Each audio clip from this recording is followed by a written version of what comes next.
ఆగండి అక్కడ. ఎవరిని అడిగిరా లోపలికి వస్తున్నారు? మేము తగదా కోసం రాలేదు, లేకపోతే సంబంధం మాట్లాడడానికి వస్తున్నారా? వెళ్ళండి బయటికి. సహాయం కోరి వచ్చిన వాళ్ళని పరశురామయ్య గారు తిప్పి పంపరన్న నమ్మకంతో వచ్చాం. సహాయం? బలరాముడు, వాళ్ళని ఇలా పంపించు.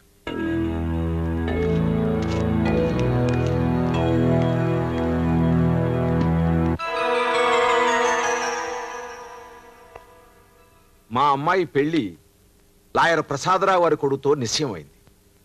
కానీ మీ అబ్బాయి కృష్ణమోహన్ మా అమ్మాయిని పెళ్లి చేసుకుంటానని చెప్పి మా అమ్మనొచ్చి అడిగాడు.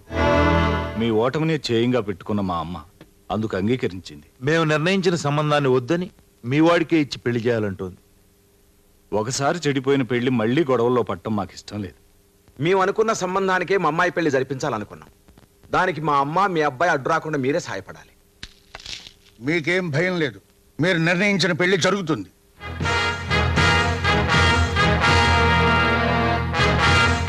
దాన్ని ఆపడానికి ఎవరొడ్డొచ్చినా వాడి అంతం చూస్తాను.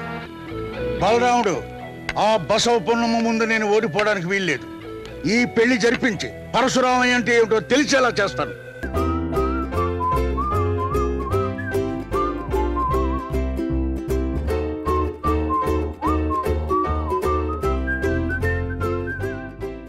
కాపరాడ టైమింగ్స్ ఉంటా? ఇదిగో అసలు టెన్షన్ లో ఉన్నాను, నన్ను రెచ్చుకుంటావండి నిన్ను. ఇదేంట్రా కృష్ణమోహన్, కథ జరిగింది, ఇప్పుడు మనం ఏం చేయాలి? చూడండి, సొంత కొడుకు